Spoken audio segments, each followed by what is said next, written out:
Hello दोस्तों, प्रतिमा GS academy पे आप सभी का स्वागत है। दोस्तों, करंट अफेयर शुरू करते हैं। आप लोग लाइक करें, शेयर करें और जिन दोस्तों ने अभी तक हमारे चैनल को सब्सक्राइब नहीं किया वो सब्सक्राइब कर लें। तो शुरू करते हैं। आज का पहला पॉइंट है राइजिंग सन वाटर फेस्टिवल 2022। ये जो त्यौहार है, ये त्यौहार मनाया जाता है मेघालय में। मेघालय में मनाया जाता है और इस त्यौहार को सूर्य देवता के सम्मान में, सूर्य देवता के सम्मान में मनाया जाता है। और यह फसल कटाई के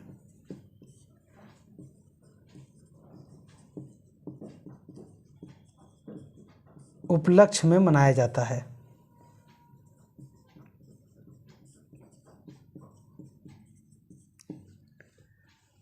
देवता तो सूर्य हैं और फसल कटाई का उपलक्ष्य है, लेकिन अब धीरे धीरे इस फेस्टिवल को इतना आगे ले जाया गया है कि इसमें पर्यटन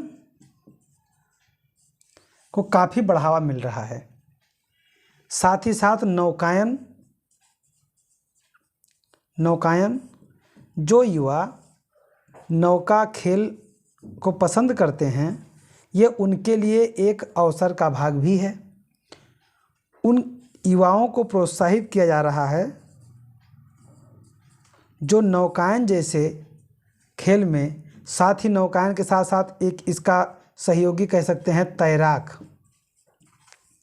के क्षेत्र में ये काफ़ी महत्वपूर्ण साबित हो रहा है। इस बार का चर्चा में अत्यधिक होने का कई कारण इसलिए भी है क्योंकि सबसे ज़्यादा तादाद में इस बार इस फेस्टिवल पर पर्यटक वहाँ गए थे। अब ये कहाँ मनाया जाता है, किस झील में मनाया जाता है? नवंबर 2022 में मेघालय के उनियम झील में, ध्यान रहे उनियम झील, ये पूछ सकता है कि उनियम झील कहाँ पाया जाता है या कहाँ पर है, तो ये मेघालय में है। तो उनियम झील पर जो गारो आदिवासी है, इनके द्वारा मनाया जाता है। किसके द्वारा? गारो आदिवासी के द्वारा। आपको याद होगा गारो, खासी, जयंतिया, ये जनजातियां हैं और ये पहाड़ियाँ भी हैं। गारो, खासी, जयंती पहाड़ियाँ भी हैं और ये पहाड़ियाँ इन्हीं जनजातियों के नाम पे नाम पड़ा है।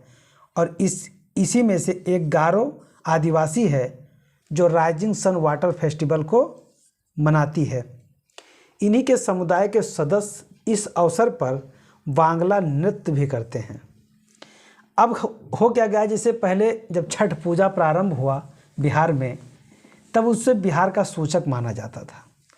आज के डेट में आप देखेंगे कि छठ पूजा का आकार इतना बड़ा हो गया है कि पूरे विश्व में इसका महत्व बढ़ गया है।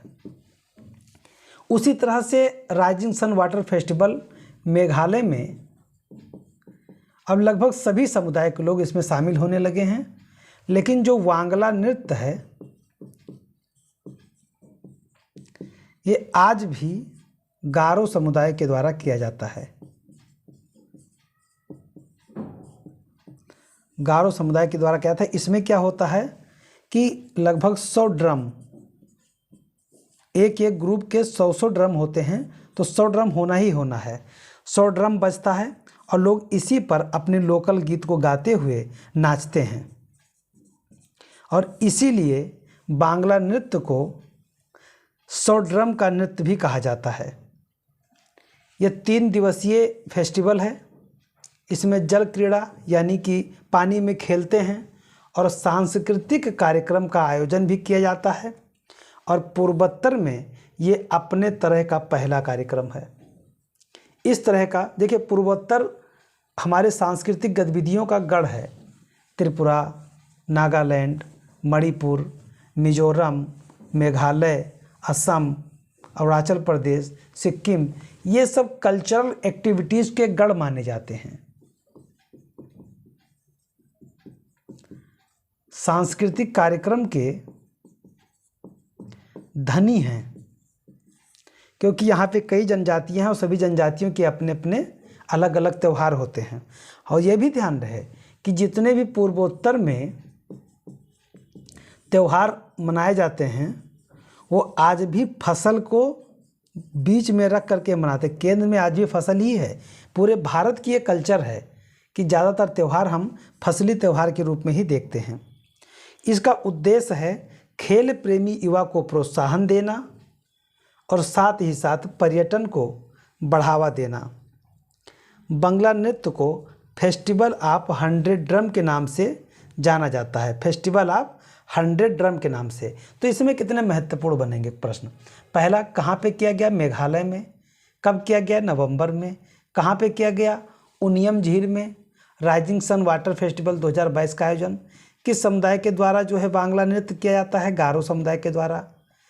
बांग्ला नृत्य को क्या कहते हैं? फेस्टिवल ऑफ 100 ड्रम कहते हैं।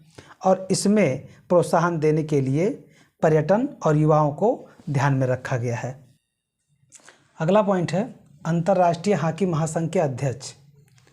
देखिए, अंतर्राष्ट्रीय हॉकी महासंघ, federation of international hockey federation, hockey federation of international hockey, इसके जो कार्यकाल होता है अध्यक्ष का वो 4 साल का होता है।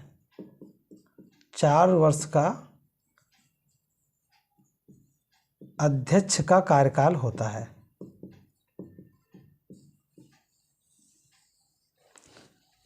लेकिन अभी अंतर्राष्ट्रीय हॉकी महासंघ के अध्यक्ष थे नरेंद्र बत्रा। इनका 2 वर्ष का कार्यकाल बीता था, लेकिन इन्हें पद से हटा दिया गया। तो इनका जो 2 वर्ष का कार्यकाल बचा, इसके लिए नियुक्ति की गई है। तो इसके लिए जो नियुक्ति किया गया है वो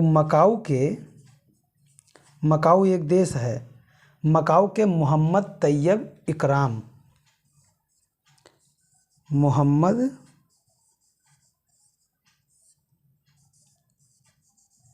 तैयब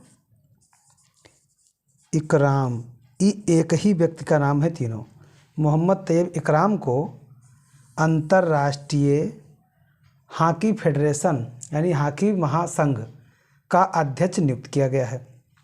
अभी तक ये क्या थे? अभी तक ये एशिया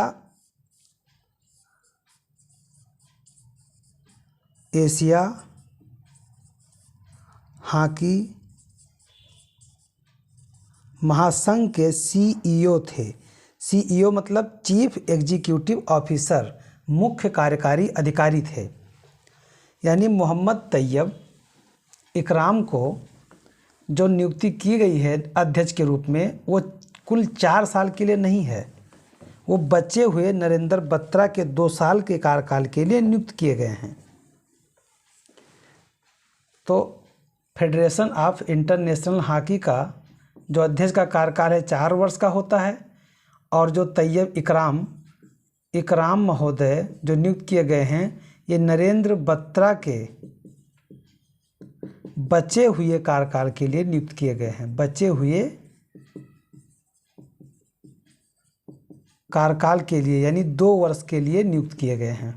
तो ध्यान रहे कि मकाऊ एक देश है, मोहम्मद तैयब इकराम को नया अध्यक्ष नियुक्त किया गया है। वर्तमान में इकराम एशिया हॉकी महासंघ के सीईओ हैं। इन्होंने नरेंद्र बत्रा का स्थान लिया है। नरेंद्र बत्रा का 2 वर्ष के कार्यकाल के बाद ही हटा दिया गया है। इनके बचे हुए 2 वर्ष के कार्यकाल के लिए इन्हें नियुक्त किया गया है। अगला पॉइंट है 26वां मालाबार युद्धाभ्यास। देखिए, मालाबार युद्धाभ्यास जो है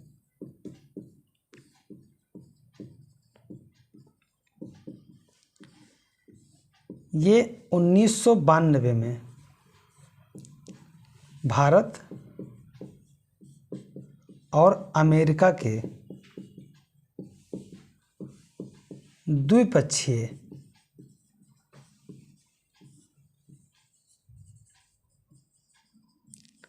द्विपक्षीय नौसेना अभ्यास के लिए शुरू किया गया था।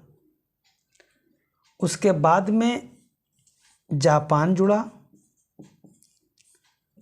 और ऑस्ट्रेलिया जुड़ा। अब जापान और ऑस्ट्रेलिया यानी कि अब 4 सदस्य देश हो गए। 4 सदस्य देश हो गए। तो 1992 में जब शुरू किया गया था तो इस साल का 30वां वर्षगांठ भी मनाया जाएगा। 30वां वर्षगांठ मनाया जाएगा। अब ध्यान रहे कि मालाबार युद्धाभ्यास 2022 जो मनाया जाएगा, ये वर्षगांठ तो 30वां होगा, लेकिन संस्करण 26वां होगा। संस्करण 26वां है, लेकिन वर्षगांठ 30वां होगा। तो दोनों में कन्फ्यूजन नहीं होना चाहिए। 2022 का जो मालाबार युद्धाभ्यास है, 2022 का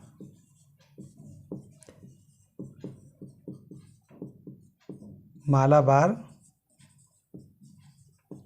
युद्धाभ्यास, तो ये संस्करण में 26वां है और वर्षगांठ 30वां मनाया जाएगा, क्योंकि 1992 में शुरू किया गया था। और इसी के लिए दौरे पर गए थे अभी हमारे नौसेना अध्यक्ष जो हैं admiral R Hari Kumar. Admiral R Hari Kumar, ये हमारे वायुसेना के अध्यक्ष हैं, सॉरी नौसेना के अध्यक्ष हैं, नौसेना अध्यक्ष हैं। तो एडमिरल आर हरि कुमार ये 5 दिन के जापान दौरा पे थे। तो उन्होंने जब मालाबार युद्धाभ्यास का उद्घाटन हुआ तो उसमें ये शामिल हुए थे।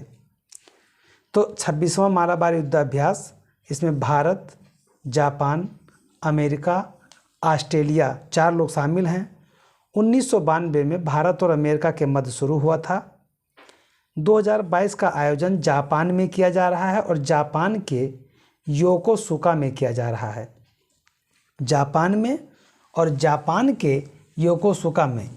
अगर प्रश्न पूछा जाता है कहाँ किया गया, तो जापान में किया गया। जापान में कहाँ किया गया, तो योकोसुका आप लोग याद रखिएगा।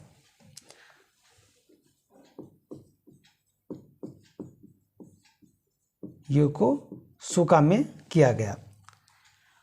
भारतीय नौसेना अध्यक्ष एडमिरल आर हरि कुमार उद्घाटन समारोह में शामिल थे।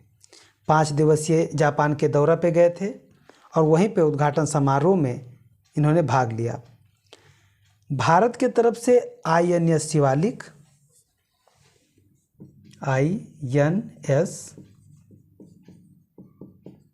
शिवालिक, INS कमोरता और उसके बाद साथ ही P-81 टोही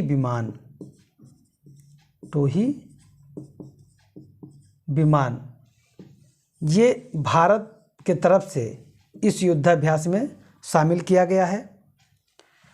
और 1992 से के कारण ये 30वां वर्षगांठ और 26वां संस्करण, ये इसमें कन्फ्यूजन नहीं होना चाहिए। अगला पॉइंट है सैयद मुश्ताक अली ट्रॉफी 2022। देखिए सैयद मुश्ताक अली जो ट्रॉफी है,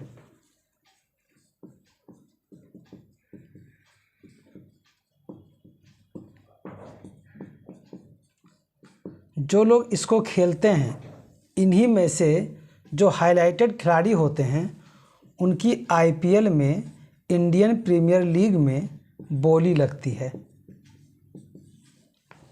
इसलिए ये जो घरेलू T20 ट्रॉफी है, इसका काफ़ी महत्वपूर्ण स्थान हो जाता है। सैयद मुश्ताक अली ट्रॉफी को 2006-7 के संस्करण में शुरू किया गया था। इसका आयोजन BCCI के द्वारा किया जाता है, यानी भारत क्रिकेट कंट्रोल बोर्ड के द्वारा किया जाता है। इसका आयोजन किया और इसके तहत जब भी कोई इसका फाइनल जीतता है तो उसके खिलाड़ियों की बोली IPL में ज़्यादा लगती है। अब वो आपवादिक है कि कोई खिलाड़ी नहीं चला, लेकिन ज़्यादातर लोगों का जो IPL के खिलाड़ियों को चुनने वाले लोग होते हैं वो सैयद मुश्ताक अली ट्रॉफी पे पूरा ध्यान रखते हैं, क्योंकि इसी के बाद में IPL का संचालन शुरू हो जाता है। तो 2022 में मुंबई क्रिकेट टीम ने सैयद मुश्ताक अली ट्रॉफी को जीता है और मुंबई क्रिकेट टीम ने यह ट्रॉफी पहली बार जीता है। पहली बार इस ट्रॉफी को मुंबई क्रिकेट टीम ने जीता है और हराया किसको है? हिमाचल प्रदेश को।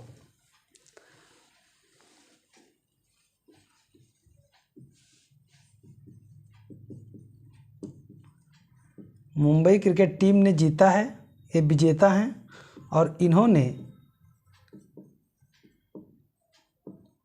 हिमाचल प्रदेश को हराया है। कहाँ खेला गया? फाइनल कहाँ खेला गया? फाइनल खेला गया कलकत्ता में। कलकत्ता के ईडन गार्डन स्टेडियम, यहाँ पे फाइनल खेला गया और फाइनल में 3 विकेट से मुंबई ने जीता। यानी 3 विकेट से मुंबई क्रिकेट टीम ने हिमाचल प्रदेश को हरा करके सैयद मुश्ताक अली ट्रॉफी 2022 को जीत लिया। फाइनल मुकाबला कलकत्ता के ईडन गार्डन में किया गया था। सैयद मुश्ताक अली ट्रॉफी कलकत्ता के ईडन गार्डन स्टेडियम में खेले गए फाइनल में मुंबई ने हिमाचल प्रदेश को 3 विकेट से हरा दिया। सैयद मुश्ताक अली ट्रॉफी का आयोजन BCCI के द्वारा किया जाता है। यह एक प्रमुख घरेलू T20 टूर्नामेंट है जिसे 2006-7 में शुरू किया गया था। तमिलनाडु ने सर्वाधिक बार 3 बार यह खिताब जीता है। तो यहाँ पे जितने प्रश्न बन सकते हैं, 2022 किसने जीता? मुंबई क्रिकेट टीम ने। किसे हराया? हिमाचल प्रदेश को। फाइनल कहाँ खेला गया? कलकत्ता के ईडन गार्डन स्टेडियम में खेला गया। सैयद मुश्ताक अली ट्रॉफी का आयोजन कौन करता है? तो BCCI करती है, भारतीय क्रिकेट कंट्रोल बोर्ड के द्वारा किया जाता है। पहली बार कब किया गया था? 2006-7 में किया गया था। सर्वाधिक बार कौन जीता? तो तमिलनाडु ने सर्वाधिक 3 बार यह ट्रॉफी जीती है। तो दोस्तों, मैं अपने क्लास को यहीं पे समाप्त करता हूँ। धन्यवाद। जय हिंद, जय भारत।